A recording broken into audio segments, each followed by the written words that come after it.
ഇന്ന് സിനിമാ തട്ടകത്തിലെ അതിഥിയായി വരുന്നത് നമുക്ക് എല്ലാവർക്കും അറിയുന്ന സി കേരളം സീരിയലിലെ ദുർഗ എന്ന സീരിയലിൽ ദുർഗയായി അഭിനയിച്ചുകൊണ്ടിരിക്കുന്ന സാൻഡ്ര ബാബുവാണ്. സാൻഡ്ര നമസ്കാരം. നമസ്കാരം. അതായത് ഇപ്പോൾ ഈ ഷൂട്ടിങ്ങിൻ്റെ സെറ്റിൽ ആ ഒരു തിരക്കിനാണ് ഇപ്പോൾ നമുക്ക് വേണ്ടി കുറച്ച് സമയം എന്തായാലും മാറ്റി വയ്ക്കുന്നത്. അപ്പോൾ ആദ്യം തന്നെ എനിക്ക് തോന്നുന്നു ഈ ഒരു 100 എപ്പിസോഡ് അടുക്കാൻ പോവുകയാണ് ഈ സീരിയൽ. അപ്പോൾ എങ്ങനെ ഉണ്ടായിരുന്നു ആദ്യം ദിവസം മുതൽ ഈ ഒന്നാമത്തെ ഒരു എപ്പിസോഡ് ടെലികാസ്റ്റ് ചെയ്തത് മുതൽ 100 ദിവസം വരെയുള്ള ഒരു ദുർഗ എന്ന കഥാപാത്രത്തിൻ്റെ ഒരു യാത്ര? ഇപ്പോഴും എക്സൈറ്റിംഗ് ആണ്. എവറി ഡേ ഒരുപാട് ടാസ്കുള്ളൊരു സീരിയലായിരുന്നു തുടക്കം തൊട്ടേ. അപ്പോൾ ഇപ്പോൾ ഒരു 100 എപ്പിസോഡ് ആവാനായി. കുറച്ച് ദിവസത്തിനകം 100 എപ്പിസോഡ് ആകും. ഇപ്പോഴും കുറച്ച് ദിവസം ആയ പോലെയാണ് ശരിക്കും തോന്നുന്നത്. 100 എപ്പിസോഡൊക്കെ ആയോ എന്ന് അതിശയത്തോടെ കാണുന്നു. അതായത് ഇപ്പോൾ എനിക്ക് തോന്നുന്നു ഈ ഒരു നിലവിലെ ഒരു ഈ മിനി സ്ക്രീനിൽ ഏറ്റവും കൂടുതലായി തന്നെ ഈ ഒരു ചിത്രത്തിന് റേറ്റിംഗ് ലഭിക്കുന്നുണ്ടെന്ന് മാത്രമല്ല ഒരു വെറൈറ്റി ആയിട്ടുള്ളൊരു കോണ്ടന്റും കൂടെ ആണല്ലോ ഇതിലുള്ളത്. അപ്പോൾ അതിനെക്കുറിച്ച് എന്താണ് തോന്നുന്നത്? ആദ്യമായിട്ട് ഈ ഒരു സീരിയലിലേക്ക് സമീപിച്ചപ്പോൾ എന്തുണ്ടായിരുന്നു? ഒരു പ്രേക്ഷകർ എങ്ങനെ സ്വീകരിക്കുമെന്നുള്ളൊരു ആശങ്കയൊക്കെ ഉണ്ടായിരുന്നു? തീർച്ചയായിട്ടും നമ്മൾ ഇത്രയും കാലം കണ്ടുവന്നിരുന്ന ഒരു സീരിയൽ പാറ്റേൺ അല്ല ദുർഗയിൽ കാണിക്കുന്നത്. ദുർഗയുടെ കഥാപാത്രത്തിന് ഒരുപാട് ഷെയ്ഡ്സ് പെർഫോം ചെയ്യാനുണ്ട്. ഇതൊരു അണ്ടർ കവർ ടീം ഉണ്ട് ദുർഗയ്ക്ക്. അതിനെ JD ടീം എന്നാണ് പറയുന്നത്. IPS ഓഫീസറാണ്. അതുപോലെ തന്നെ വീട്ടിലൊരു പാവം കുട്ടിയാണ്. അപ്പോൾ മൊത്തത്തിൽ എല്ലാം ചെയ്യാൻ പറ്റുന്ന ഒരു ക്യാരക്ടറാണ് ദുർഗയുടേത്. സോ ഭയങ്കര എക്സൈറ്റിംഗ് ആയിട്ടുള്ളൊരു കഥാപാത്രമാണ് ദുർഗ. ഇനിയിപ്പോൾ തുടർന്നുള്ളൊരു യാത്രയിൽ ഇപ്പോൾ എനിക്ക് തോന്നുന്നു ഏറ്റവും കൂടുതൽ പ്രേക്ഷകർ കാത്തിരിക്കുന്നത് കിരണും ദുർഗയും എങ്ങനെ പോകും മുന്നോട്ട് എന്നുള്ളതാണ്. അവരുടെ ഒരു ലവ് സ്റ്റോറി അത് വർക്കൗട്ട് ആവുമോ എന്നാണ് തോന്നുന്നത്. ദുർഗയ്ക്ക് എന്ത് തോന്നുന്നു? അത് നമ്മൾ നോക്കിയിരുന്ന് കാണാം എങ്ങനെയാണ്. ഇപ്പോൾ കിരണിനാണ് ദുർഗയോട് ഭയങ്കര അഗാധമായ പ്രണയം. ദുർഗയ്ക്ക് അങ്ങനെയൊന്നുമില്ല. ഇനി വരുന്ന ഫ്യൂച്ചർ എപ്പിസോഡ്സിൽ നമുക്ക് കാണാം എങ്ങനെയായിരിക്കും എന്നുള്ളത്. വളരെ നല്ലൊരു പ്രണയമാണ് കാണിക്കുന്നത് അതിൽ, കിരണിന് ദുർഗയോടുള്ളൊരു ഇഷ്ടം. അതെ, ഇതിപ്പം മുന്നോട്ട് പോകുമ്പോൾ 2 ഫാക്ടർ ഇങ്ങനെ വെക്കുകയാണ്. അതായത് കിരണിനെ ചൂസ് ചെയ്യണം, അല്ലെങ്കിൽ ഈ പറഞ്ഞതുപോലെ ഈ ദുർഗയുടെ അമ്മ മരിച്ചു പോയതൊക്കെയാണല്ലോ ഈ അതിൽ നോക്കി കാണുവാണല്ലോ. അതായത് ഈ ദുർഗയുടെ അമ്മ മരിച്ചത് എങ്ങനെയാണ് അത് പുറത്ത് കൊണ്ടുവരിക എന്നുള്ളതൊക്കെയാണല്ലോ.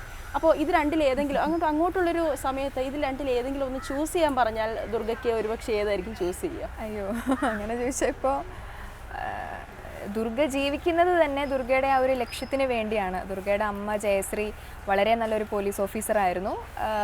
ചില ചതികൾ കാരണം മരിച്ചു. അപ്പോൾ അതിൻ്റെ പിന്നിൽ ആരാണെന്നുള്ളത് തെളിയിക്കലാണ് ദുർഗയുടെ എന്താ പറയുക ജീവിത അഭിലാഷം എന്ന് പറയുന്നത്. അതേപോലെ തന്നെയാണ് കിരണും വളരെ നല്ലൊരു സുഹൃത്താണ്. ഇതിന്ന് രണ്ടിന്ന് ഒന്ന് ചൂസ് ചെയ്യാൻ പറഞ്ഞാൽ ദുർഗയ്ക്ക് അത് ഭയങ്കര ബുദ്ധിമുട്ടായിരിക്കും. ബട്ട് ഡെഫിനറ്റ്ലി ദുർഗയുടെ അമ്മയുടെ മരണത്തിൻ്റെ ചുരുളഴിക്കുന്ന ഒരു ഇതായിരിക്കും എന്തായാലും ചൂസ് ചെയ്യുക എന്ന് വിശ്വസിക്കുന്നത്. അതെ. ഇപ്പോൾ ഈ ഒരു ദുർഗ എന്ന സീരിയലിലേക്ക് എത്തുന്നത് എങ്ങനെയാണ്? ദുർഗ എന്ന സീരിയല് നമ്മുടെ ദുർഗയുടെ കൺട്രോളർ ഷാജി ചേട്ടനുണ്ട്. ഷാജി ചേട്ടനാണ് ആദ്യമായിട്ട് എൻ്റെ പ്രൊഫൈൽ കാണിക്കുന്നത്. സോ അങ്ങനെ ലുക്ക് ഷൂട്ടിന് പോയി, അങ്ങനെ ഓക്കെ ആയി. പിന്നെ എല്ലാം വളരെ വളരെ പെട്ടെന്നായിരുന്നു. ഈ ആദ്യത്തെ സീരിയല് മക്കൾ ആയിരുന്നു അല്ലേ? അതെ അതെ അതെ, മഴവിൽ മനോരമ. ആ സീരിയലിലേക്ക് എത്തുന്നത് എങ്ങനെയായിരുന്നു? അത് ആ സമയം ഞാൻ VJ ആയിരുന്നു, കൊച്ചു TV-യിൽ VJ ആയിരുന്നു, ഒരു 8th to 10th സ്റ്റാൻഡേർഡ് വരെ. പിന്നെ അത് കഴിഞ്ഞ് കുറച്ച് കുഞ്ഞു മൂവീസ് ചെയ്തു. പിന്നെ കുറച്ച് ആഡും കാര്യങ്ങളൊക്കെ അങ്ങനെ ചെയ്തു.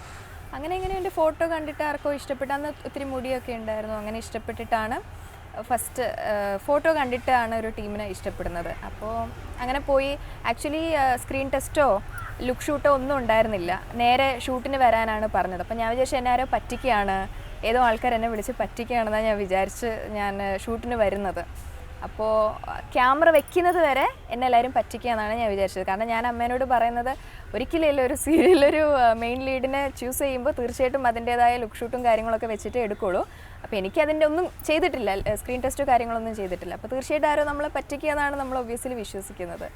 ബട്ട് പറ്റിക്കലൊന്നും അല്ലായിരുന്നു. അത് ഫൈസൽ അടിമാലി സാറിൻ്റെ കരുതിയിട്ട് പോകാതിരിക്കാന്ന് കരുതിയിരുന്നോ? തീർച്ചയായിട്ടും പോകണ്ടെന്ന് 100 വട്ടം ഞാൻ പറഞ്ഞു. വേണ്ട, നമുക്ക് പോവണ്ട, ആരോ നമ്മളെ പറ്റിക്കുന്നതാണെന്ന് തോന്നുന്നു. ചെറുപ്പമല്ലേ, ഞാനപ്പോൾ +2 ആയിരുന്നു, +2 ചെയ്തുകൊണ്ടിരിക്കുകയാണ്. അപ്പോൾ എല്ലാം ഒരു കൺഫ്യൂഷൻ മൈൻഡായിരിക്കും നമുക്ക്. ബട്ട് വന്നു, അത് ഫൈസൽ അടിമാലി സാറുടെ വർക്കായിരുന്നു. മഴവിൽ മനോരമയിൽ മക്കൾ എന്ന് പറഞ്ഞിട്ട് നല്ലൊരു സീരിയലായിരുന്നു. അതിൽ നായികയായിരുന്നു, മെയിൻ ലീഡായിരുന്നു. ബട്ട് വൺ സെറ്റിൽ വന്നതിന് ശേഷമാണ് ഓക്കെ ആക്ച്വലി ഇത് ഷൂട്ട് തന്നെയാണ്, ആരും എന്നെ പറ്റിച്ചല്ലാന്ന് മനസ്സിലായത്. അപ്പോൾ ഈ മക്കൾ ഈ ഒരു ഷൂട്ടിംഗ് എന്തായാലും പോയി നോക്കാന്ന് പറഞ്ഞൊരു പ്രചോദനം നൽകിയത് ആരാണ്? ഈ പറഞ്ഞതുപോലെ പറ്റിക്കുന്നതാണോ എന്നൊരു പേടിയൊക്കെ ഉണ്ടായിരുന്നു? തീർച്ചയായിട്ടും അമ്മയും അച്ഛനും തന്നെ. എൻ്റെ പ്രചോദനം എന്ന് പറയുന്നത് മൊത്തം എപ്പോഴും അമ്മയും അച്ഛനും തന്നെയാണ്. അവരാണ് എൻ്റെ ബാക്ക് ബോൺ, എല്ലാത്തിനും സപ്പോർട്ട് ചെയ്യുന്നതൊക്കെ. എൻ്റെ ഒരുപാട് കൺഫ്യൂഷനും ഞാൻ ഒരുപാട് ഓവർ തിങ്ക് ചെയ്യുന്ന ഒരാളാണ്. അപ്പോൾ അവരെല്ലാ കാര്യങ്ങളും കുറച്ചുകൂടെ ലൈറ്റായിട്ട് കാണുന്ന ആൾക്കാർ. അപ്പോൾ കുഴപ്പമില്ല എന്ന് പറഞ്ഞ് തന്നെ കാം ഡൗൺ ചെയ്തപ്പോൾ നമുക്ക് നോക്കാം എന്ന് പറഞ്ഞ് ഒരു സപ്പോർട്ട് എപ്പോഴും തരുന്നവർ തന്നെ. അതിന് ശേഷമുള്ളൊരു ജേർണി എങ്ങനെയായിരുന്നു? വീണ്ടും സീരിയലുകൾ ചെയ്തിരുന്നില്ലേ? അതെ അതെ അതെ.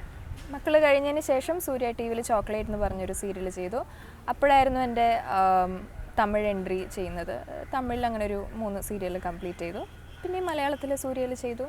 പിന്നെ ഏഷ്യാനെറ്റിൽ തൂവൽ സ്പർശം ചെയ്തു. സൂര്യയിൽ നിന്നിഷ്ടം എന്നിഷ്ടം, സൂര്യയിൽ തന്നെ കനൽപ്പൂവ്, പിന്നെ കുർക്ക, അങ്ങനെ അങ്ങനെ അങ്ങനെ. ഇതിലിപ്പോൾ ഏറ്റവും കൂടുതൽ ചൂസ് ചെയ്യാൻ ഇഷ്ടപ്പെട്ട ഒരു കഥാപാത്രം ചൂസ് ചെയ്യാൻ പറഞ്ഞ ഏത് കഥാപാത്രമായിരിക്കും ചൂസ് ഈ വന്നൊരു യാത്രയിൽ? ഡെഫിനറ്റ്ലി ദുർഗ തന്നെ. ദുർഗയാണ്. അതെ അതെ, കാരണം ആ കഥാപാത്രത്തിന് എല്ലാം ചെയ്യാനുണ്ട്, എല്ലാ ഷെയ്ഡ്സും ചെയ്യാനുണ്ട്. ഒരു IPS ഓഫീസറായിട്ട് ചെയ്യാം, ഒരു പാവം കുട്ടിയായിട്ട് അഭിനയിക്കാം, എല്ലാം ചെയ്യാൻ പറ്റുന്ന ഒരു കഥാപാത്രം എന്ന് പറയുമ്പോൾ ഏതൊരു ആർട്ടിസ്റ്റിനും അതൊരു ഡ്രീം റോളായിരിക്കും. സോ തീർച്ചയായിട്ടും ദുർഗ തന്നെ. ഈ ഒരു എന്തെങ്കിലും ഒരു ഈ പല സീനൊക്കെ ഇങ്ങനെ ചെയ്യുമ്പോൾ എന്തെങ്കിലും അതിങ്ങനെ എനിക്കത് ചെയ്യാൻ പറ്റുമോ എന്ന് കൺഫ്യൂഷൻ അടിച്ച് നിന്നിട്ട്, നേരത്തെ പറഞ്ഞല്ലോ ഓവർ തിങ്കിങ് ഒത്തിരി ചെയ്യുന്ന ഒരാളാണെന്ന്, അപ്പോൾ ഇങ്ങനെ ഒരു കൺഫ്യൂഷൻ അടിച്ച് നിന്നിട്ടുണ്ടോ എനിക്കിത് ചെയ്യാൻ പറ്റുമോ എന്നുള്ളൊരു? ഇല്ല ഇല്ല, ഫോർ ദുർഗ ഇതുവരെ അങ്ങനെ തോന്നിയിട്ടില്ല. എല്ലാം എനിക്ക് ചെയ്യാൻ പറ്റുമെന്നുള്ള കോൺഫിഡൻസ് ഉണ്ടായിരുന്നു. ഇതിന് വേണ്ടിയിട്ട് എന്തെങ്കിലും പ്രത്യേകിച്ച് പ്രിപ്പയർ ചെയ്തിട്ടുണ്ടോ ഈ ഒരു കഥാപാത്രമായിട്ട് മാറുന്നതിന്? പ്രിപ്പയർ ചെയ്തിട്ടില്ല. ഞാൻ ചെറുപ്പം തൊട്ടേ കരാട്ടെ, ഡാൻസ് എല്ലാം പഠിച്ചിട്ടുണ്ട്, ട്രെയിൻഡാണ്. പിന്നെ ഡാൻസറാണ് ബേസിക്കലി. ചെറുതിലെ റിയാലിറ്റി ഷോസ് ഒക്കെ ചെയ്തിട്ടുണ്ട്, സൂപ്പർ ഡാൻസർ ജൂനിയർ എന്ന് പറഞ്ഞിട്ട്. അതിൽ സെമി ഫൈനലിസ്റ്റ് ആയിരുന്നു. അപ്പോൾ അതിൻ്റെ ഒരു ബേസ് ഉണ്ട്, ഒരു കുറച്ച് കരാട്ടെ ഡാൻസ് എല്ലാം പഠിച്ചതിൻ്റെ, ചെറുതിലെ പഠിച്ചതിൻ്റെ കുറച്ചൊരു ബേസ് ഉണ്ട്. അപ്പോൾ അതിൻ്റെ ഒരു അത് എന്നെ ഹെൽപ്പ് ചെയ്തിട്ടുണ്ട്.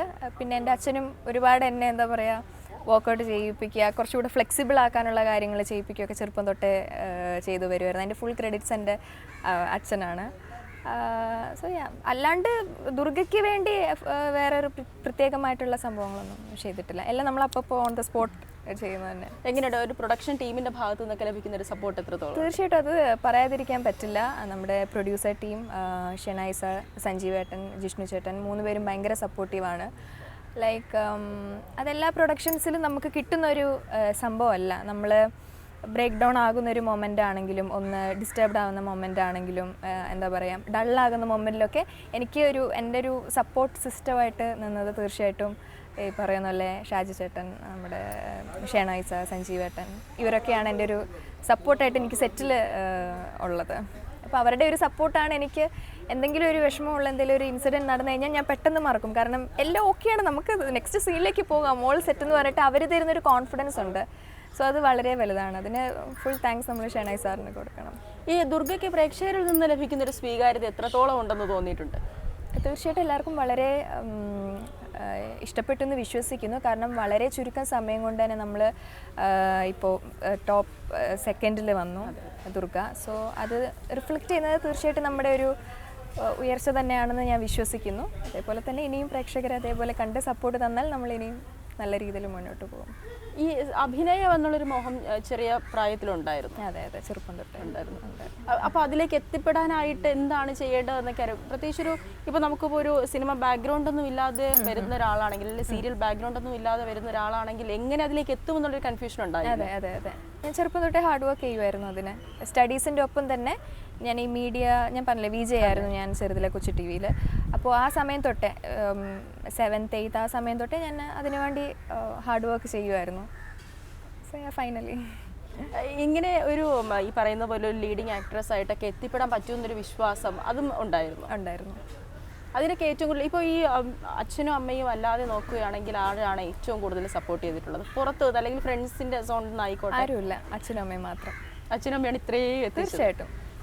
അച്ഛനില്ല, അച്ഛനിപ്പം മരിച്ചു, 2 വർഷമായി. അച്ഛനുള്ളത് വരെ അച്ഛനും അമ്മയും, ഇപ്പോൾ അമ്മ. ബ്രദേഴ്സ് ഉണ്ട് 2 പേര്, യങ് ബ്രദേഴ്സാണ് അവരും. ഇനിയിപ്പോൾ ഈ സിനിമയിലേക്കൊക്കെ അഭിനയിക്കണം എന്നുള്ളൊരാഗ്രഹം ഉണ്ടാവുമല്ലോ? അങ്ങനെ വലിയ ആഗ്രഹമൊന്നുമില്ല. I'm happy with the serials. വളരെ നല്ല കഥാപാത്രങ്ങൾ തേടി വരുന്നുണ്ട്. ഒരുപാട് ഷെയ്ഡ്സ് എന്നെ കൊണ്ട് ചെയ്യാൻ പറ്റുന്നുണ്ട്. എപ്പോഴെങ്കിലും എനിക്ക് വളരെയധികം ഇഷ്ടപ്പെടുന്ന രീതിയിലുള്ളൊരു സിനിമ വരുവാണെങ്കിൽ തീർച്ചയായിട്ടും ചെയ്യും. ബട്ട് ഞാൻ പറഞ്ഞ പോലെ I M happy with serials. ഇനിയിപ്പോൾ ഒരു മുന്നോട്ടുള്ള യാത്രയിൽ ഇപ്പോൾ ഈ നിലവിൽ നായിക കഥാപാത്രങ്ങൾ മാത്രമാണല്ലോ ചെയ്തിട്ടുള്ളത്. അപ്പോൾ മുന്നോട്ട് പോകുമ്പോൾ നെഗറ്റീവ് ഷെയ്ഡൊക്കെ ചെയ്യാൻ താല്പര്യമുണ്ടോ? ആക്ച്വലി ഞാൻ 2018 ഞാൻ ഫസ്റ്റ് സീരിയൽ ചെയ്യുമ്പോൾ എനിക്ക് ആഗ്രഹം നെഗറ്റീവ് ഷെയ്ഡ് ചെയ്യാനായിരുന്നു എനിക്കിഷ്ടം. കാരണം ഞാൻ വളരെയധികം ഒരു പാവം കുട്ടിയുടെ ഒരു കഥാപാത്രം ചെയ്തത്. അപ്പോൾ എൻ്റെ ഓപ്പോസിറ്റ് നെഗറ്റീവ് ഷെയ്ഡ് ചെയ്യുന്ന ആൾ ചെയ്യുമ്പോൾ അവർക്ക് ഒരുപാട് എക്സ്പ്രസീവായിട്ട് അഭിനയിക്കാനൊക്കെ പറ്റുന്നുണ്ട്. അപ്പോൾ ഇത് കാണുമ്പോൾ എനിക്ക് വിഷമമാണ്. എനിക്കിങ്ങനെ പിരികൊക്കെ എടുത്ത് ഓവർ എക്സ്പ്രസീവായിട്ട് ചെയ്യാൻ പറ്റുന്നില്ലല്ലോ എന്ന്. അപ്പോൾ ഉള്ള ഇൻ്റർവ്യൂസിൽ ഞാൻ പറയും എനിക്ക് നെഗറ്റീവ് ഷെയ്ഡാണ് ചെയ്യാൻ ഇഷ്ടം, കാരണം അതിലെനിക്ക് ഒത്തിരി അഭിനയിക്കാം, കുറച്ച് ഷൗട്ടൊക്കെ ചെയ്യാം എന്ന് പറയുമായിരുന്നു. ബട്ട് നൗ എനിക്ക് തോന്നില്ല ഞാനൊരു നെഗറ്റീവ് ഷെയ്ഡ് ഒരിക്കലും ചെയ്യുമെന്ന് തോന്നില്ല. നെഗറ്റീവ് ഷെയ്ഡ് ചെയ്താൽ എങ്ങനെ ഉണ്ടാകുമെന്ന് സ്വന്തം തോന്നിയിട്ടുള്ളത് എങ്ങനെയാണ്? അതായത് അതും വഴങ്ങുമെന്ന് തോന്നിയിട്ടുണ്ടോ? തീർച്ചയായിട്ടും നന്നായിരിക്കുന്നു തോന്നുന്നു. ഈ ഒരു സീരിയലിൽ ഇപ്പോൾ ഈ ഒരു ദുർഗയായിട്ട് നിൽക്കുമ്പോൾ എത്രത്തോളം സാമ്യതയുണ്ട് സ്വന്തം ക്യാരക്ടറുമായിട്ട് ദുർഗയ്ക്ക്? ഒരുപാട് സാമ്യതകളുണ്ട്. അതുകൊണ്ട് തന്നെയാണ് എനിക്ക് ആ ഒരു കഥാപാത്രത്തോട് ഒത്തിരി എന്താ പറയുക പെട്ടെന്ന് എനിക്ക് അറ്റാച്ച് ആവാൻ പറ്റിയത്. അതുകൊണ്ടാണ് തീർച്ചയായിട്ടും ഇപ്പോൾ ഒരു അണ്ടർ കവർ ഓഫീസർ എന്നൊക്കെ പറയുന്നത് ചെറുപ്പം തൊട്ടേ എനിക്ക് അങ്ങനെ ഒരു പൊസിഷനിൽ എത്താനൊക്കെ ഇഷ്ടമുണ്ടായിരുന്നു. ഓക്കെ, സോ ദുർഗയാണെങ്കിലും ഒരുപാട് ഫൈറ്റ് ചെയ്യുന്ന ഒരാളാണ്. ഞാനും ചെറുപ്പത്തിലെ കരാട്ടെ ട്രെയിൻഡ് ആയിട്ടുള്ള ഒരാളാണ്. ഒരുപാട് ഫൈറ്റും കാര്യങ്ങളൊക്കെ പ്രാക്ടീസ് ചെയ്തിട്ടുള്ള ആളാണ്. ആ ഒരു സൈഡ് എനിക്ക് ഇഷ്ടമാണ് വളരെയധികം. സോ ഇതുപോലൊരു കഥാപാത്രമാകുമ്പോൾ പെട്ടെന്ന് നമുക്കതൊരു കണക്റ്റായിട്ട് നമുക്ക് ഫീൽ ചെയ്യും പെട്ടെന്ന്. സോ സാമ്യതകൾ ഏറെ ഉണ്ടെന്ന് തോന്നുന്നു. അപ്പോൾ ഇനി ഈ പറയുന്ന പോലെ മുന്നോട്ടുള്ള യാത്രയിൽ നോക്കുമ്പോൾ ഏറ്റവും കൂടുതൽ ഈ വില്ലൻ കഥാപാത്രം എന്ന് പറഞ്ഞു, നായിക കഥാപാത്രം എന്ന് പറഞ്ഞു, ഒരു പക്ഷേ ഒരു 2 സിനിമകൾ അറ്റ് എ ടൈം വരുവാണ്, സീരിയലുകൾ അറ്റ് എ ടൈം വരുവാണ്, ഒന്ന് നായിക കഥാപാത്രം ഒന്ന് വില്ലൻ കഥാപാത്രം, ഏത് ചൂസ് ചെയ്യും? ഏത് സിനിമ? നായിക കഥാപാത്രം. ഇനിയിപ്പോൾ ഈ മുന്നോട്ട് ഈ പറയുന്ന പോലെ സിനിമ അല്ലെങ്കിൽ ഒരു പക്ഷേ കുട്ടിക്കാലത്തൊക്കെ വേറെ ഈ പറഞ്ഞതുപോലെ ഒരു ഓഫീസർ, ഈ ഒരു കോപ്പ് ഓഫീസറൊക്കെ ആകാനുള്ളൊരു താല്പര്യം ഉണ്ടായിരുന്നു എന്ന് പറഞ്ഞു. ഒരു പക്ഷേ സിനിമ അല്ലായിരുന്നു എന്നുണ്ടെങ്കിൽ ഏത് ഒരു രീതിയിലേക്ക്, ഏത് വേ ചൂസ് ചെയ്തേനെ? ആരാകാനായിരുന്നു ആഗ്രഹം? സിനിമ അല്ലായിരുന്നെങ്കിൽ ഡെഫിനറ്റ്ലി അല്ലായിരുന്നെങ്കിൽ എന്ന് ഞാൻ ചിന്തിച്ചിട്ടില്ല. അല്ലായിരുന്നെങ്കിൽ എന്നൊരു ഓപ്ഷനില്ല. ഇഷ്ടമാണ്, ഒരു ആഗ്രഹമാണ് നമുക്കൊക്കെ ഇതുപോലെ അണ്ടർ കവർ ടീം അല്ലെങ്കിൽ ഈ തോക്കൊക്കെ പിടിച്ച് വെടിവെക്കുന്ന ആ ഒരു എന്താ പറയുക ഒരു ഫാൻസി ടൈപ്പ് ആ സാധനങ്ങൾ ഇഷ്ടമാണ്. ബട്ട് ഇൻ പ്രാക്ടിക്കൽ വരുമ്പോൾ ഡെഫിനറ്റ്ലി എനിക്ക് ഒറ്റൊരു ഡ്രീം വെച്ചിട്ടാണ് ഞാൻ മൂവ് ചെയ്തത്. അതിനൊരു ഓപ്ഷൻസ് ഞാൻ വെച്ചിട്ടില്ല. അതുകൊണ്ട് ഇങ്ങനെ ആയിരുന്നെങ്കിൽ ഞാൻ ഒന്ന് ചിന്തിച്ചിട്ടില്ല. ചെറിയ കാലം മുതൽ ചെറുപ്പം തൊട്ടേ ഞാൻ ഫോക്കസ് ഒന്നിൽ തന്നെയായിരുന്നു, അതിൽ തന്നെ സ്റ്റിക്ക് ഓൺ ചെയ്ത് നിന്നു. അതുകൊണ്ട് വേറൊരു ഓപ്ഷനിലേക്ക് ഞാൻ ചിന്തിച്ചിട്ടുമില്ല, ചിന്തിക്കുന്നുമില്ല. ഈ ഒരു ചെറിയ പ്രായത്തിലൊക്കെ ഇപ്പോൾ ആദ്യമൊക്കെ ഒരു നാണക്കേടൊക്കെ തോന്നിയിരുന്നോ ഇങ്ങനെ ഒരു BJ-ക്ക് ആയിട്ട് ആദ്യം വരുമ്പോൾ? കാരണം കൂടെയുള്ള കുട്ടികൾ എന്ത് പറയുമെന്നോ അങ്ങനെയൊക്കെ? അതുണ്ടായിരുന്നു തീർച്ചയായിട്ടും. കാരണം ഞാൻ മാത്രമേ ഉണ്ടായിരുന്നുള്ളൂ എൻ്റെ സ്കൂളിലൊരു മീഡിയയിലുള്ളൊരു പേഴ്സൺ ഞാൻ മാത്രമേ ഉണ്ടായിരുന്നുള്ളൂ. ചെറിയ പ്രായത്തിലെന്ന് വളരെ ചെറിയ പ്രായത്തിലായിരുന്നു, 7th 8th ആ ഒരു സമയത്തൊക്കെ ആയിരുന്നു. അപ്പം ഞാൻ ഉച്ചവരെ ക്ലാസ്സിന് പോകും, ഉച്ചയ്ക്ക് ശേഷം ഞാൻ ഷൂട്ടിന് പോകും, അങ്ങനെയൊക്കെയായിരുന്നു. അപ്പോൾ അറ്റൻഡൻസ് ഒക്കെ കുറവായിരിക്കും. സ്കൂളിൽ നിന്ന് സപ്പോർട്ട് ചെയ്യും, ബട്ട് അതേപോലെ തന്നെ നമ്മളിന്ന് വേറിട്ട് കാണും കുട്ടികളൊക്കെ. TV-യിൽ വരുന്ന ആളാണ്, അങ്ങനെ ഒരു അത്. അപ്പം നമ്മളോട് കൂട്ടുകൂടാനൊക്കെ കുറച്ച് പ്രശ്നമായിരിക്കും. അപ്പോൾ എൻ്റെ എന്താ പറയുക ഷൂട്ടിലായിരിക്കും കൂടുതൽ സമയം ഉണ്ടാകുന്നത് സ്കൂളിനേക്കാളും ചെറുപ്പം മുതലേ. അപ്പം ഈ ഒരു ഫ്രണ്ട്ഷിപ്പ് കീപ്പ് ചെയ്യാൻ പറ്റുന്നില്ല എന്നൊരു വിഷമം അന്ന് തോന്നിയിട്ടുണ്ടോ ഈ പറഞ്ഞതുപോലെ? ഇല്ല, അങ്ങനെ വിഷമമൊന്നുമില്ല. ഞാനിതിൽ ഹാപ്പി ആയിരുന്നതുകൊണ്ട് എനിക്കങ്ങനെ വിഷമങ്ങളൊന്നും റിഗ്രറ്റോ കാര്യങ്ങളൊന്നും ഉണ്ടായിട്ടില്ല. അപ്പോൾ ഈ ദുർഗ എന്ന് പറയുന്ന സീരിയലിൽ ഈ സീരിയലിൻ്റെ ഒരു സെറ്റ് റിലേറ്റ് ചെയ്ത് നോക്കുമ്പോൾ ഏറ്റവും കൂടുതൽ ആർട്ടിസ്റ്റുകൾക്കിടയിൽ ഏറ്റവും കൂടുതൽ ഒരു ഫ്രണ്ട്ഷിപ്പ് കീപ്പ് ചെയ്തത് ആരുമായിട്ടാണ്? തീർച്ചയായിട്ടും എല്ലാവരുമായിട്ട് നല്ല ഫ്രണ്ട്ഷിപ്പ് തന്നെയാണ്. ഇപ്പോൾ നമ്മുടെ കിരണായിട്ടാണെങ്കിലും പൂർണ്ണിമയായിട്ടാണെങ്കിലും പൃഥ്വി, അഷിത, എല്ലാവരും വളരെയധികം സപ്പോർട്ട് ചെയ്യുന്ന ആൾക്കാരാണ്. എല്ലാവരും കൊണ്ട് നല്ല ഫ്രണ്ട്സാണ്. സോ ഇവിടെ വന്നാലും നമുക്ക് ഭയങ്കര ടൈം പാസ്സാണ് എല്ലാവരുമായിട്ടും കളിയും ചിരിയും ഒക്കെ ആയിട്ട്. ഒരു മാസത്തിലപ്പോൾ എത്ര ദിവസം ഈ ഷൂട്ട് ഉണ്ടാകാറുണ്ട് ദുർഗയുടെ? നമുക്ക് സ്കെഡ്യൂൾ വരുന്നത് ഒരു 15 days ആണ്, 15-16 അങ്ങനെ പറഞ്ഞ് പോകും. സ്റ്റാർട്ടിങ് നമുക്ക് ഒരു 20 days 25 days ഒക്കെ പോകുമായിരുന്നു സ്റ്റാർട്ടിങ്. സാൻഡ്രയുടെ വീട് എവിടെയാണ്? എൻ്റെ നാട് കാസർഗോഡാണ്, ഇപ്പോൾ സെറ്റിൽഡ് ഇൻ ട്രിവാൻഡ്രത്ത് തന്നെയാണ്. അപ്പോൾ പിന്നെ ഈ ഒരു ഷൂട്ടിങ്ങിൻ്റെ ഒക്കെ കാര്യമായിട്ട് അഭിനയത്തിലേക്ക് വന്നപ്പോൾ തന്നെയാണോ ഇങ്ങനെ ഷിഫ്റ്റ് ചെയ്യുന്നത്? അല്ല, ഞാനിപ്പോൾ ഒരു 3+ years ആയിട്ടേ ഉള്ളൂ ട്രിവാൻഡ്രത്തേക്ക് ഷിഫ്റ്റ് ആയിട്ട്. ട്രിവാൻഡ്രത്ത് നിൽക്കാൻ തന്നെയാണോ താല്പര്യം ഇനി പോകെ? അതെ, ഞാനിവിടെ താമസമായി. ഞാൻ വീട് വാങ്ങിച്ച് ഇവിടെയാണ് എൻ്റെ ഫാമിലി എല്ലാവരും ഇവിടെ തന്നെ ഷിഫ്റ്റായി. ബാക്കി റിലേറ്റീവ്സ് എല്ലാവരും കാസർഗോഡാണ് ഉള്ളത്. ഈ ദുർഗയുടെ കഥ ഇനി അത് എങ്ങോട്ടായിരിക്കും പോകാൻ പോകുന്നത്? കാരണം ഈ പറഞ്ഞതുപോലെ പ്രേക്ഷകരൊക്കെ ഇങ്ങനെ നോക്കി കാണുകയാണ് കിരണിൻ്റെയും ദുർഗയുടെ ലവ് സ്റ്റോറി എങ്ങനെയാണ് പോകുന്നത് എന്നുള്ളതൊക്കെ. അപ്പോൾ ദുർഗ എന്ന സീരിയലിൽ ഏറ്റവും കൂടുതൽ കോൺസെൻട്രേറ്റ് ചെയ്യാൻ പോകുന്നത് എങ്ങോട്ടായിരിക്കും? ഈ കിരണുമായിട്ടുള്ളൊരു ലവ് സ്റ്റോറി ആണോ, അതോ അമ്മയുടെ ഒരു ലവ് സ്റ്റോറി ഒരു ഭാഗത്ത് തീർച്ചയായിട്ടും പോകും. പിന്നെ ഏറ്റവും കൂടുതൽ കോൺസെൻട്രേറ്റ് ചെയ്യുന്നത് നമ്മുടെ കഥയിൽ ഈ നമ്മുടെ ദുർഗയുടെ അമ്മയുടെ മരണത്തിന് പിന്നിൽ ആരാണ്, ഇത്രയും പ്രശ്നങ്ങളൊക്കെ ഉണ്ടാക്കുന്ന മേനോൻ എന്ന് പറഞ്ഞ കഥാപാത്രം ആരാണ്, അദ്ദേഹത്തെ പിടിക്കുക, പിന്നെ അമ്മ പാവമായിരുന്നു എന്നുള്ളത് ജനങ്ങളുടെ മുന്നിലേക്ക് എത്തിക്കുക. ഇതാണ് ദുർഗയുടെ ലക്ഷ്യം. അതേപോലെ തന്നെ ഈ പ്രണയത്തിൻ്റെ ട്രാക്കും പോകും, ഈ അന്വേഷണത്തിൻ്റെ ട്രാക്കും ഒരേപോലെ പോകുന്നതായിരിക്കും ഇനി മുന്നോട്ട്. ഈ പ്രേക്ഷകർക്കിടയിൽ നിന്ന് ഏറ്റവും കൂടുതൽ സ്വീകാര്യത കിട്ടിയിട്ടുള്ളത് ദുർഗ എന്ന കഥാപാത്രത്തിന് തന്നെ ആയിരുന്നു. ദുർഗ എന്ന കഥാപാത്രവും അതേപോലെ തന്നെ ഏഷ്യാനെറ്റിൽ ഞാൻ തൂവൽ സ്പർശം എന്ന് പറഞ്ഞൊരു സീരിയൽ ചെയ്തിട്ടുണ്ടായിരുന്നു. അതിൽ തുമ്പി എന്ന് പറഞ്ഞൊരു ക്യാരക്ടറാണ് ചെയ്തത്. അതും നല്ലൊരു എല്ലാവർക്കും ഭയങ്കരമായിട്ട് ഇഷ്ടപ്പെട്ട ഒരു കഥാപാത്രമായിരുന്നു. ഈ ചോക്ലേറ്റ് എന്ന് പറയുന്ന സീരിയലിനെ പറ്റി എന്താണ് പറയാനുള്ളത്? ഈ കറുത്ത മുത്തുന്ന സീരിയലിലും അഭിനയിച്ചില്ല. ഇല്ല, കറുത്ത മുത്തെന്നുള്ളത് അത് ആക്ച്വലി റോങ് ഇൻഫർമേഷൻ ആണ്. കുറച്ച് ആൾക്കാർ ചോദിക്കും. ബട്ട് ആക്ച്വലി കറുത്ത ഒരു മേക്കപ്പ് ഒക്കെ ഇട്ട് ചെയ്തത് ഞാൻ ചോക്ലേറ്റ് മാത്രമാണ് ചെയ്തത്. ഇതുപോലെ ഇടയ്ക്ക് കുറച്ച് ആൾക്കാർ ചോദിക്കാറുണ്ട് കറുത്ത മുത്തിൽ ചെയ്തിട്ടുണ്ട്, അതെ ഞാനല്ല ചെയ്തത്, ചോക്ലേറ്റ് ആണ്. അതിലൊരു കറുത്ത സ്കിൻ ഷെയ്ഡുള്ള ഒരു കുട്ടിയുടെ കഥാപാത്രമായിരുന്നു ചോക്ലേറ്റ്. ഈ ചോക്ലേറ്റിലേക്ക് എത്തുന്നത് എങ്ങനെയാണ്? ചോക്ലേറ്റിൽ ഞാൻ പറഞ്ഞ പോലെ മക്കൾ ചെയ്തതിന് ശേഷം വന്ന പ്രോജക്റ്റാണ് എനിക്ക് സൂര്യ ടി വിയിൽ. അതിലെനിക്ക് തോന്നുന്നു ഫൈസൽ അടിമാരി സാർ തന്നെയാണ് എൻ്റെ പ്രൊഫൈൽ കൊടുക്കുന്നത്. അങ്ങനെ ഒരുപാട് ലുക്ക് ഷൂട്ട്സും കാര്യങ്ങളും ഒക്കെ ചെയ്തതിന് ശേഷം ഫൈനലി ഓക്കെ. അത് ചെന്നൈയിലായിരുന്നു, അതിൻ്റെ ഫുൾ ഷൂട്ടും കാര്യങ്ങളൊക്കെ ചെന്നൈയിലായിരുന്നു. അതിലൊരു ഡാർക്ക് സ്കിൻ ഷെയ്ഡിലോട്ട് വന്നപ്പോൾ എന്ത് തോന്നി? ആദ്യമൊക്കെ പൊരുത്തപ്പെടാൻ ഒരു ബുദ്ധിമുട്ടായിരുന്നു. കാരണം ആദ്യം എൻ്റെ അടുത്ത് പറഞ്ഞിട്ടുണ്ടായിരുന്നില്ല ഈ കഥാപാത്രം കറുത്ത ഒരു കുട്ടിയാണെന്ന് വെച്ച്. അത് ഞാൻ ചെയ്യില്ല എന്നല്ല, എനിക്കറിയില്ല. ഞാൻ നല്ല സുന്ദരി കുട്ടിയായിട്ട് പോവാം എന്നൊക്കെ പറഞ്ഞ ഐബ്രോസൊക്കെ ത്രെഡൊക്കെ ചെയ്ത് ഭയങ്കര സെറ്റായിട്ട് ഞാൻ പോകുമ്പോൾ അപ്പോഴാണ് ആ മൊമെൻറ്റിലാണ് ബ്ലാക്ക് ഫൗണ്ടേഷൻ എടുത്ത് എൻ്റെ മുഖത്ത് തേക്കുമ്പോഴാണ് എനിക്ക് അറിയുന്നത് ആക്ച്വലി ഈ കഥാപാത്രം ഒരു കറുത്ത കുട്ടിയാണെന്നുള്ളത്. എൻ്റെ കണ്ണൊക്കെ നിറയാൻ തുടങ്ങി. ഇപ്പോഴാണെങ്കിൽ ഞാനത് ചിന്തിക്കുക പോലും ഇല്ല. ബട്ട് എൻ്റെ ആ ഒരു പ്രായത്തിൽ എനിക്കത് അങ്ങോട്ട് അക്സെപ്റ്റ് ചെയ്യാൻ പറ്റില്ല. ഒന്നാമത്തെ കാര്യം ആരും എൻ്റെ അടുത്ത് പറഞ്ഞില്ല എന്നുള്ളതാണ്.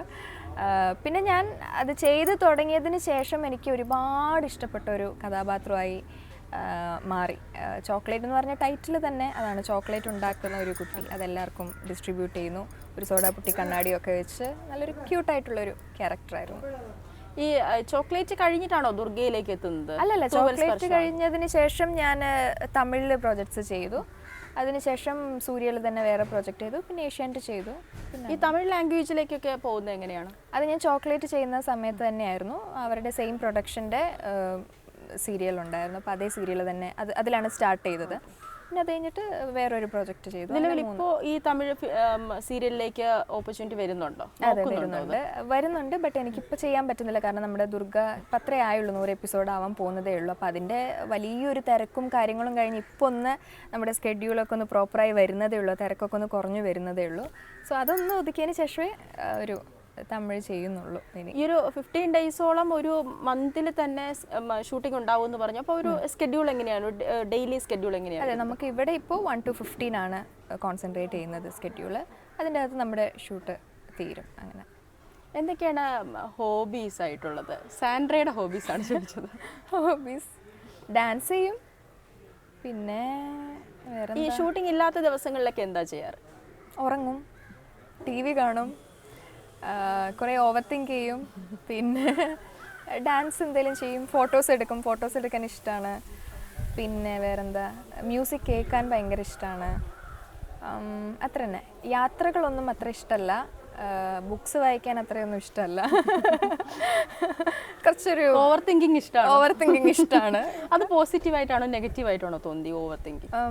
അതിന് 2 രീതിയിലും നമുക്ക് എടുക്കാം. ബട്ട് പല സിറ്റുവേഷനിലും ഓവർ തിങ്കിങ് ചെയ്യുന്നത് നല്ലതാണെന്ന് തോന്നിയിട്ടുണ്ട്. ഫോർ ദ പ്രിപ്പറേഷൻ, നമുക്കൊരു സിറ്റുവേഷൻ വരുമ്പോൾ അതിലെങ്ങനെ ഹാൻഡിൽ ചെയ്യാമെന്ന് ഒരു വ്യക്തി അതിന് ക്യാപ്പബിൾ ആവുന്നത് അതിൻ്റെ ബേസ് ഒരു ഓവർ തിങ്കിങ് ആയിരിക്കും തീർച്ചയായിട്ടും. ഒട്ടും അതിനെ എന്താ പറയുക, അതിനെപ്പറ്റി ചിന്തിക്കാതിരിക്കുമ്പോൾ പെട്ടെന്നൊന്ന് പതറാൻ സാധ്യതകളുണ്ട്. അപ്പോൾ അതിന് മുന്നേ നമ്മുടെ ചിന്തയാണ് ആ ഓവർ തിങ്കിങ് എന്ന് പറയുന്നത്. അതിനെയാണ് നമ്മൾ ഈ ഓവർ തിങ്കിങ് എന്ന് പറയുന്നത്. പ്രിപ്പറേഷൻ ആവുന്നത് ഒരു സിറ്റുവേഷനെ ഹാൻഡിൽ ചെയ്യാൻ വേണ്ടി. എനിക്ക് കൂടുതലും അത് പോസിറ്റീവായിട്ടാണ് തോന്നാറ്. ഈ ഓവർ തിങ്കിങ്ങിലൂടെ ഡിസിഷൻ എടുക്കാൻ പറ്റാറുണ്ട്. കൂടുതൽ നമ്മൾ ചിന്തിക്കുമ്പോഴാണല്ലോ നമുക്കൊരു സൊല്യൂഷൻ കണ്ടെത്താൻ പറ്റുക. തീർച്ചയായിട്ടും, അതെ. ബെറ്റർ ഡിസിഷൻസ് നമുക്കൊരു ഓവർ തിങ്കിങ്ങിലൂടെ എടുക്കാൻ പറ്റുമെന്ന് വിശ്വസിക്കുന്നു. അങ്ങനെ ഒരു സിറ്റുവേഷൻ ഇവിടെ പറയാനുണ്ടോ?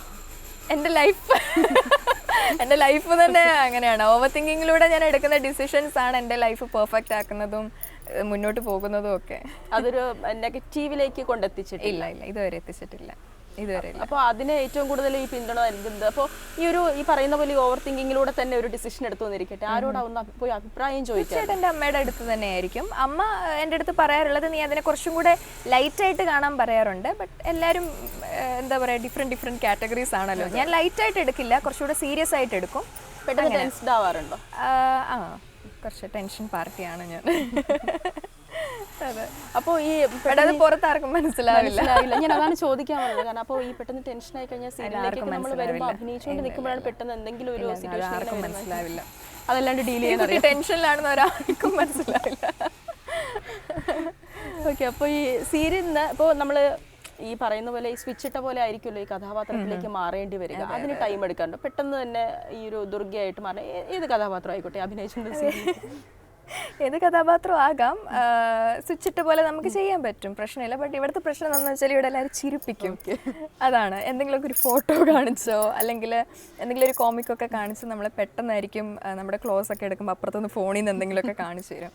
അപ്പോൾ എൻ്റെ പ്രശ്നം എന്ന് വെച്ചാൽ എനിക്ക് ചിരി വന്നാൽ, അങ്ങനെയൊന്നും ചിരിക്കില്ല, ബട്ട് ഒരു എന്താ പറയുക, വലിയൊരു ചിരി വന്നാൽ എനിക്ക് ചിരി കൺട്രോൾ ചെയ്യാൻ ഭയങ്കര ബുദ്ധിമുട്ടാണ്. അപ്പോൾ അതിന് നമുക്ക് ടെക്നിക്സ് ഉണ്ട്. ജസ്റ്റ് പിടിച്ച് കുറച്ച് ഓക്കെ ആകും. അപ്പോൾ ഈ പ്രൊഡ്യൂസറുടെ ഭാഗത്ത് നിന്ന് ചീത്ത കേൾക്കാറില്ലേ കറക്റ്റ് ടൈമിൽ? ഡയറക്ടറുടെ ഭാഗത്ത് നിന്ന് നമ്മളെല്ലാവരും കേൾക്കാറുണ്ട്, എല്ലാ ആർട്ടിസ്റ്റും കേൾക്കാറുണ്ട്.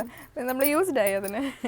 അതെ. അപ്പോൾ ഈ ദുർഗ എന്ന കഥാപാത്രമായിട്ട് ഇനി ഒത്തിരി എപ്പിസോഡ്സ് എന്തായാലും ബാക്കി ഉണ്ടാകുമല്ലോ. പോകെ പോകെ ദുർഗയുടെ ഒരു എങ്ങനെയായിരിക്കും? കിരണുമായിട്ടുള്ളൊരു റിലേഷൻഷിപ്പുമായിട്ട് മുന്നോട്ട് പോകുമോ? അത് നമുക്ക് നോക്കി കാണാം എങ്ങനെയാണെന്നുള്ളത്. കിരൺ ഭയങ്കരമായിട്ട് പ്രണയം കാണിക്കുന്നുണ്ട് ദുർഗയുടെ അടുത്ത്. ദുർഗ ട്യൂബ്ലൈറ്റ് ആണെന്ന് തോന്നുന്നു, ദുർഗയ്ക്ക് അത് പെട്ടെന്നൊന്നും മനസ്സിലാവുന്നില്ല. ബട്ട് ഇനി പോകെ പോകെ തീർച്ചയായിട്ടും അത് ശരിക്കും ദുർഗയ്ക്ക് മനസ്സിലാകാഞ്ഞിട്ടാണോ ദുർഗ മനസ്സിലാകുന്നില്ല? ദുർഗയ്ക്ക് ഇപ്പം മനസ്സിലാകുന്നില്ല. കാരണം ദുർഗയുടെ മുന്നിൽ കിരൺ എന്ന് പറഞ്ഞൊരു വളരെ നല്ല സുഹൃത്തിനെ മാത്രമാണ് കാണുന്നത്. അതിൽ കിരൺ കാണിക്കുന്ന കെയറും കാര്യങ്ങളും ഒക്കെ തിരിച്ചും ഒരു സൗഹൃദത്തിൻ്റെ ഭാഗമായിട്ടാണ് ദുർഗയും ചിന്തിക്കുന്നത്. ബട്ട് ഇത് വേറൊരു തരത്തിലേക്കുണ്ടെന്നുള്ളത് ഫ്യൂച്ചറിലേക്ക് മനസ്സിലാക്കും തീർച്ചയായിട്ടും ദുർഗ. അപ്പോൾ ഈ ഒരു ഷൂട്ടിംഗ് സെറ്റിലെ തിരക്കിൽ നിന്നാണ് വന്നത്. അപ്പോൾ അവസാനമായിട്ട് പ്രേക്ഷകരോട് എന്താണ് പറയാനുള്ളത്? ദുർഗയ്ക്ക് എന്താണ് പ്രേക്ഷകരോട് പറയാനുള്ളത്? ഫസ്റ്റ് ഓഫ് ഓൾ നല്ലൊരു ഇൻ്റർവ്യൂ ആയിരുന്നു, നല്ല ക്വസ്റ്റ്യൻസ് ആയിരുന്നു. ദുർഗയ്ക്ക് പ്രത്യേകിച്ചൊന്നും പറയാനില്ല. നമ്മളിപ്പോൾ 100 എപ്പിസോഡ്സ് ആവാൻ പോകുന്നതേ ഉള്ളൂ, ജസ്റ്റ് സ്റ്റാർട്ടഡ്. അപ്പോൾ ഇനി എല്ലാവരും കാണുക, സപ്പോർട്ട് ചെയ്യുക. ഇനിയും നല്ല രീതിയിലുള്ള റേറ്റിംഗ്സ് ഒക്കെ വരട്ടെ, അത്രേ ഉള്ളൂ. തീർച്ചയായിട്ടും ഈ ആഗ്രഹിച്ചതുപോലെ തന്നെ നിരവധിയായിട്ടുള്ള അവസരങ്ങൾ ഇനിയും വരട്ടെ. നെഗറ്റീവ് ഷെയ്ഡും അതുപോലെ തന്നെ പോസിറ്റീവ് ഷെയ്ഡും ചെയ്യാൻ സാധിക്കട്ടെ. ഏതായാലും വളരെയധികം നന്ദി സിനിമാ തട്ടകത്തിന്റെ ഭാഗമായത്. Thank U.